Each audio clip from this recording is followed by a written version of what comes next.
3 men with rifles kicked my front door off its hinges because somebody in my neighborhood decided a guy charging drone batteries looked enough like a domestic terrorist to be worth a SWAT raid. The worst part wasn't what happened to me. The worst part was watching my wife bleeding on the floor while the people who caused it kept insisting they were protecting the community. Looking back now, I think the whole thing started years before that morning, long before the sirens, long before the lawyers, back when one woman became obsessed with the idea that everyone around her should live by her rules. My name is Mason Reed, and until all this happened, I lived a pretty ordinary life outside a town called Willow Creek, Colorado. Nothing exciting. Nothing dramatic. I worked as a project estimator for a construction company, spent too much money on tools, and wasted entire weekends convincing myself I could learn new skills from YouTube videos. My wife Emily used to joke that if Home Depot offered season passes, I'd probably buy one. Emily was the kind of person everybody liked within 5 minutes of meeting her. She taught elementary school art, remembered everybody's birthday, and somehow managed to stay patient even when I came home carrying another power tool I absolutely did not need. We lived in a small house sitting just outside a gated subdivision called Silver Oak Estates. Technically, our property wasn't part of the neighborhood association. Years before we bought it, some strange zoning arrangement left our parcel completely independent. We paid county taxes, followed county regulations, and that was it. To us, that never seemed important. To one particular person, it was apparently unforgivable. Her name was Charlotte Vance. Now, if you've ever met somebody who mistakes control for leadership, you already know exactly the type. Charlotte had been president of the Silver Oak Homeowners Association for almost a decade. She dressed like she was campaigning for public office every day of her life.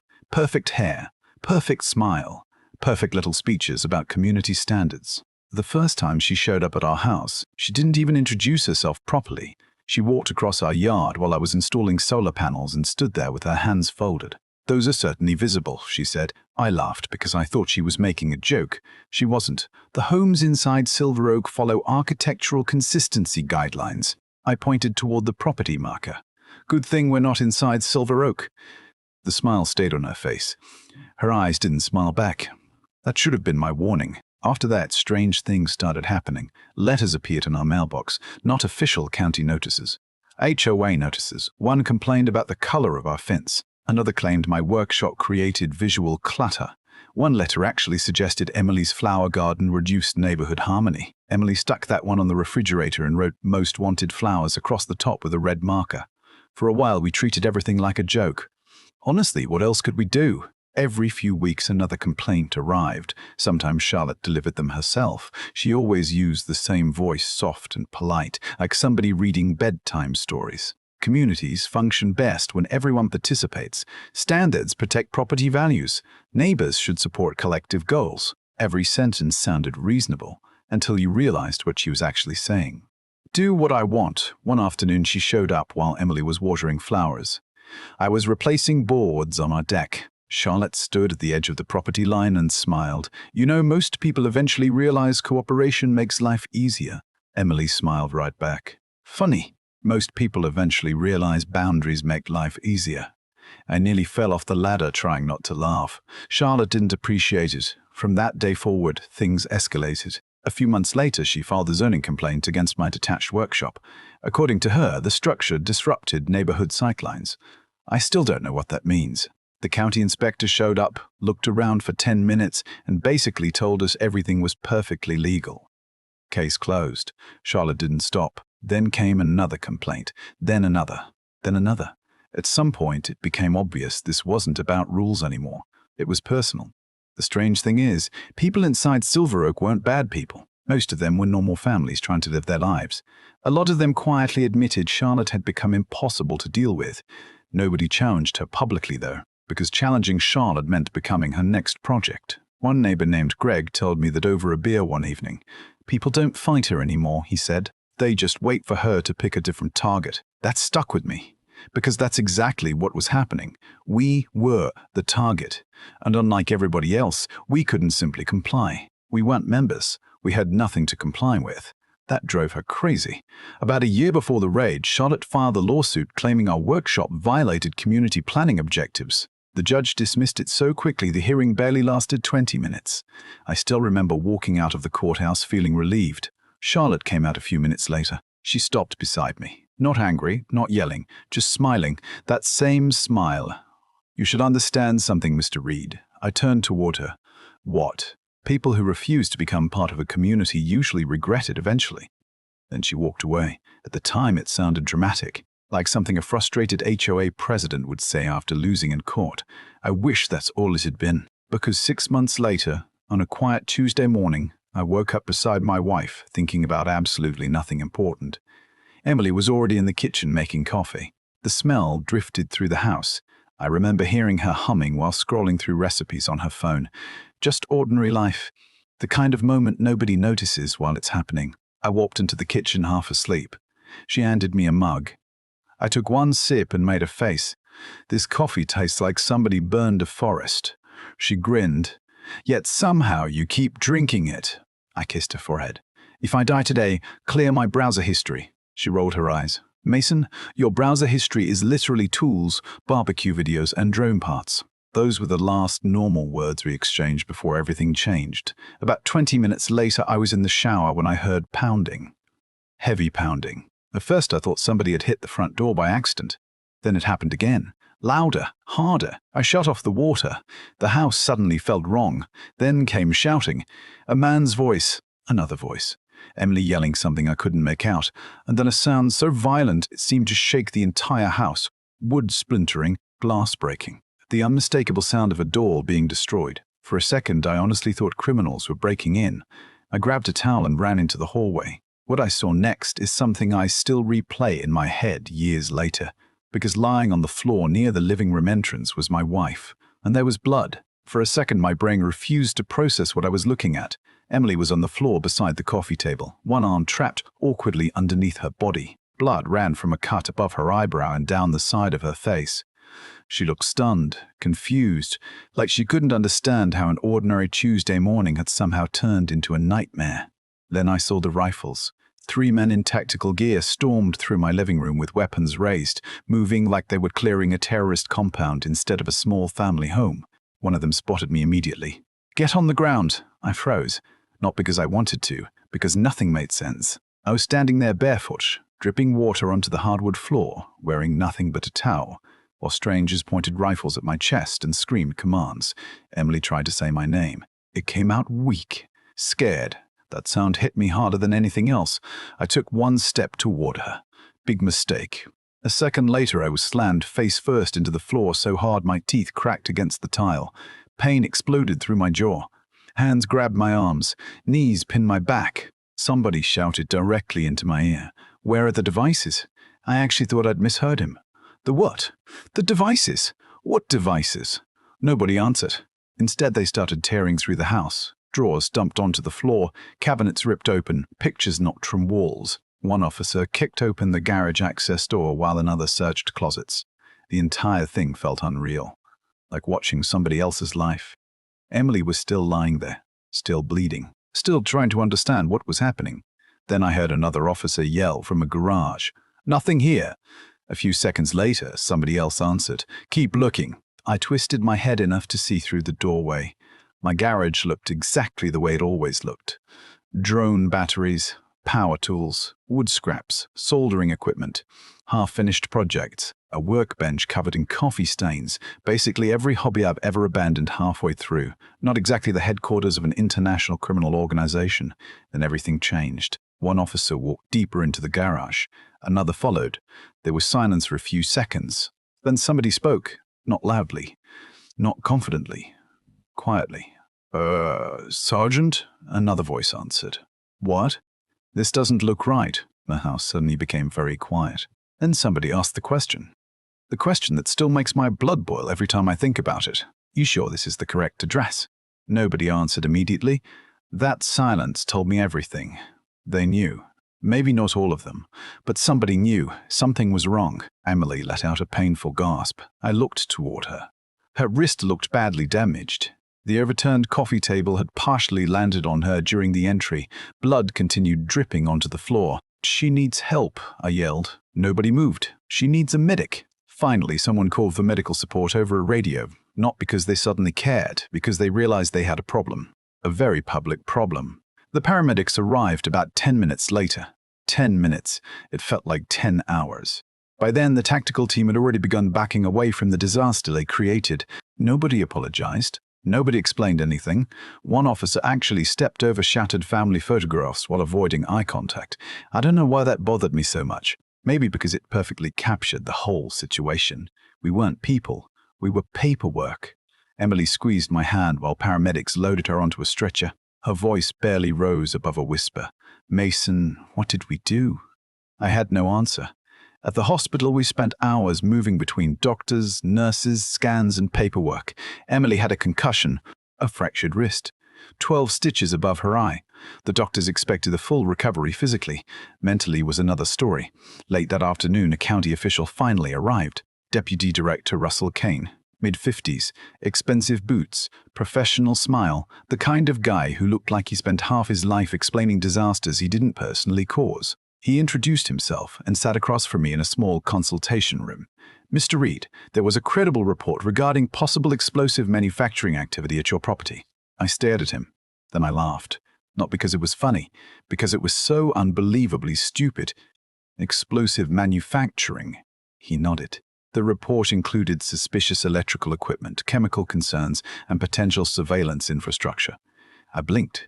"You're describing a guy who builds drones in his garage." He looked uncomfortable. "Good." Then he said the name, Charlotte Rents. The second I heard it, everything clicked into place. Every complaint, every threat, every fake smile, every threat, every fake smile, every warning, every bizarre attempt to control our property. All of it. Russell continued talking. I barely heard him. Charlotte had supplied photographs, detailed observations, descriptions of activity around our property, claims that neighbors feared dangerous behavior, claims that smoke from my workshop suggested chemical processing. Smoke. You know what the smoke actually was? Brisket. I spent most weekends smoking meat in my backyard. Apparently that had somehow evolved into evidence of terrorism. Then Russell mentioned something that made my stomach drop. The report included screenshots from our security camera system. I interrupted him immediately. "Hold on." He stopped. "What screenshots?" He shifted in his chair. The complaint package included security images. "How did you get those?" Silence. That silence again. The same kind I'd heard during the raid. Not confusion. Knowledge. He already knew the answer. He just didn't want to say it. That night, after Emily finally fell asleep, I went home. The house looked like a crime scene. Broken furniture, broken doors, broken glass. The smell of splintered wood hanging in the air. I sat in the living room and reviewed every second of security footage, over and over, hour after hour, looking for something I couldn't quite define. Then I found it. 37 seconds before the front door came down. 2 tactical officers stood outside. One glanced at the house, then at the property, then at his partner. His microphone picked up part of the conversation. "This doesn't match the report." The second officer shrugged. "Orders came from upstairs. Orders came from upstairs." I replayed that line 20 times, maybe 30, because that's when I realized Charlotte wasn't acting alone. Somebody inside county government had helped push this forward. And if that was true, this wasn't a mistake. It was a collaboration. The next morning, I called the one person I knew who wouldn't be intimidated by any of it. Her name was Victoria Callahan. Years earlier, she'd worked as a prosecutor. Now she specialized in civil rights litigation. Governments hated seeing her name on legal filings, which was exactly why I called. She arrived around noon, walked through the broken doorway, surveyed the damage, looked at the shattered furniture, looked at the destroyed walls, looked at the blood stain that cleaners hadn't completely removed. Then she exhaled slowly. "Oh, what?" She turned toward me. Somewhere behind her glasses, I could practically see calculations happening. Evidence, liability, exposure, political fallout, all of it. Then she smiled. Not a happy smile, the dangerous kind. The kind sharps probably make. "Mason," she said quietly, "somebody just ruined their career." For 6 straight hours, she collected everything. Security footage, court records, HOA notices, emails, property maps, photographs. Every strange interaction we'd experienced over the years suddenly looked different through her eyes. Patterns appeared. Connections appeared. Motives appeared. As evening approached, we sat at my damaged kitchen table, surrounded by stacks of documents. Victoria leaned back in her chair. "You want the truth?" Yeah. She tapped a finger against one of Charlotte's old complaint letters. This woman has spent years trying to force you out. I nodded. I already knew that. Then Victoria continued. No, I mean years. She spread several documents across the table. Every complaint, every lawsuit, every escalation, every attempt to involve county officials. The timeline looked less like neighborhood disputes and more like a campaign. A very deliberate campaign. Victoria looked directly at me. And if I'm right, Mason. She paused. If I'm right, the raid was never the goal. I felt a chill run down my spine. What was the goal? Her answer came immediately. Making your life so miserable that eventually you'd leave. Outside, the sun disappeared behind the mountains. Inside, for the first time since the raid, I stopped feeling confused. I stopped feeling scared, and I started feeling angry. Because if Victoria was right, then what happened to Emily wasn't an accident. It was the predictable outcome of somebody's obsession with control, and the people responsible had absolutely no idea what was coming next. What none of us expected was how fast everything would explode. About 4 days after the raid, somebody leaked portions of the body camera footage. To this day, I still don't know who did it. Maybe a frustrated officer, maybe somebody inside county administration, maybe someone who simply couldn't stomach what happened. Either way, once the footage reached the internet, there was no putting the genie back in the bottle. The video spread everywhere. Local news picked it up first, then regional stations, then national outlets. Within a week, people across the country were watching armed tactical officers storm into a home, injure a schoolteacher, and discover absolutely nothing resembling a bomb factory. The internet gave the incident a nickname almost immediately, the Silver Oak Raid. Creative, right? Still, the public reaction shocked me. People were furious. Not politically furious, not internet argument furious. Actually furious. One clip in particular kept getting replayed. Emily lying injured on the floor while officers moved through the house searching for threats that didn't exist. Every time I saw it, I felt sick. Every time Emily saw it, she quietly left the room. That's the part nobody talks about when stories go viral. People think attention feels good. Sometimes it doesn't. Sometimes it just forces you to relive the worst day of your life over and over. Meanwhile, Victoria worked like a machine. Subpoenas went out. Records requests went out. Depositions were scheduled, and slowly, piece by piece, the truth started crawling into the light. The first breakthrough came from inside Silver Oak itself. A former HOA board member contacted Victoria anonymously. His name was never released publicly. Even now, I don't know if I should reveal it. What matters is what he provided. Years of internal HOA emails, hundreds of them. And buried inside those emails was a phrase that appeared over and over again. Non-compliant property. That was us. Not neighbors, not residents, not people. A non-compliant property. One message from Charlotte stood out more than the rest. The re-property represents a continuing threat to community cohesion. Community cohesion, I remember staring at that sentence, trying to understand how a guy building model drones and smoking brisket on weekends somehow threatened the stability of civilization. Then things got worse, much worse. About 3 weeks later, another source came forward, this time from inside county government. A zoning technician named Rachel Navarro. Young, terrified, the kind of person who looked over her shoulder before speaking. She requested complete confidentiality. Victoria agreed. Rachel brought documents, real documents, not rumors, not stories, documents. When Victoria first opened the folder, she went completely silent. That never happened.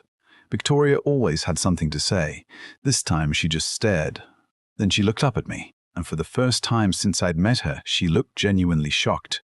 Inside the folder was zoning maps, official county zoning maps, or at least they were supposed to be. Someone had physically altered them. Our property boundary had been redrawn. The independent parcel had been moved into Silver Oak jurisdiction, not digitally, not through proper channels, literally altered by hand before being copied into a review packet. I actually laughed when I saw it, not because it was funny, because it looked insane. It looked like something from a bad movie. Surely nobody would be stupid enough to do that. Apparently somebody was, and according to Rachel's records, the altered maps had been reviewed personally by Assistant County Administrator Gregory Whitmore, the same administrator who approved the emergency action request that eventually led to the raid. Now we had motive. Now we had evidence. Now we had names. And once those documents surfaced publicly, the entire structure holding Silver Oak together started collapsing. Homeowners panicked. Board members resigned. Emergency meetings were scheduled. Lawyers appeared everywhere. People who had spent years quietly supporting Charlotte suddenly developed severe memory problems. Nobody remembered anything. Nobody approved anything. Nobody knew anything.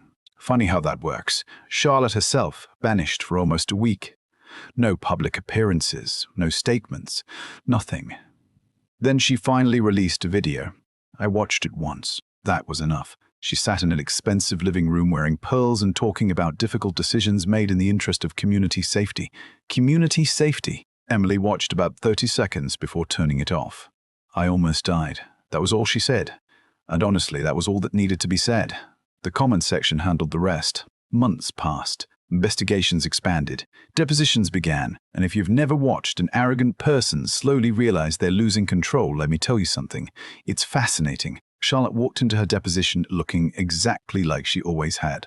Perfect hair, perfect posture, perfect confidence. For about 20 minutes.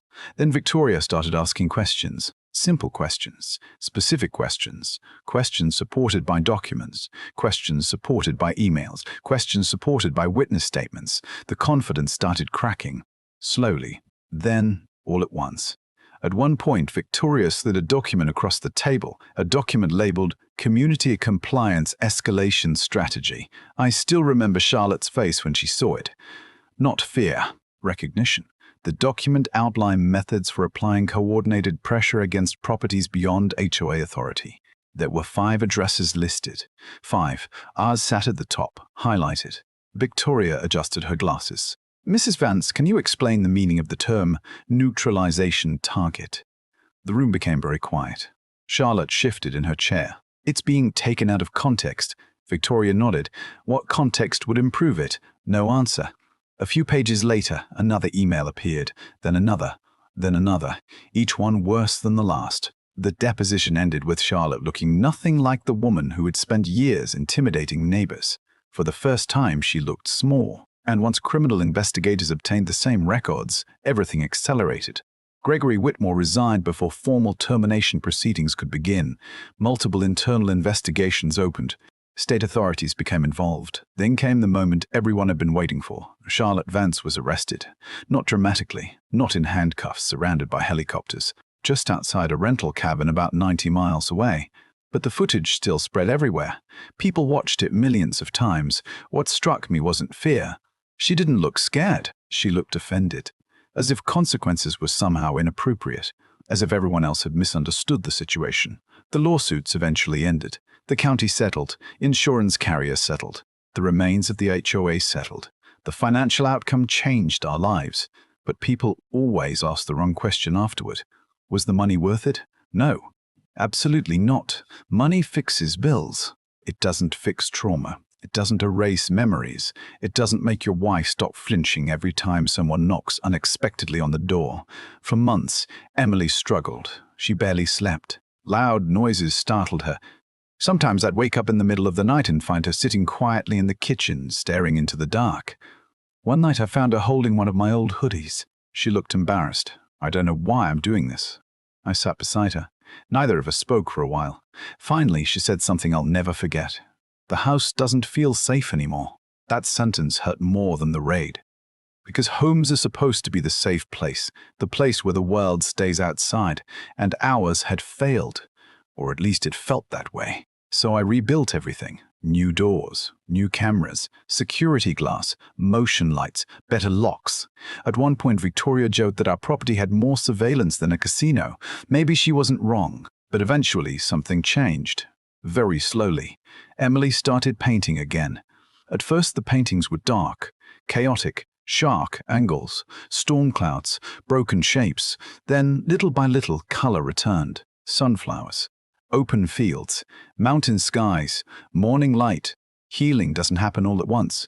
It happens in pieces, the same way damage does. Last spring, nearly 3 years after the raid, Emily hung a small wooden sign beside our rebuilt front gate. Simple black lettering. 3 short lines. No HOA. No trespassing. No exceptions. Delivery drivers laugh when they see it. Neighbors take pictures. I leave it right where it is. Because the sign isn't really about Charlotte. It's about remembering what happened when one person convinced herself that control was more important than people.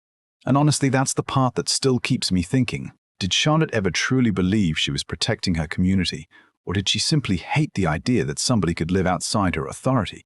I still don't know. Maybe that's what makes stories like this so unsettling. The people who cause the most damage rarely see themselves as villains. They usually believe they're the heroes.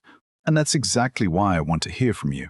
If somebody like Charlotte lived in your neighborhood, how far do you think they'd go before someone finally stopped them? Would your community protect the people being targeted or protect the person holding power?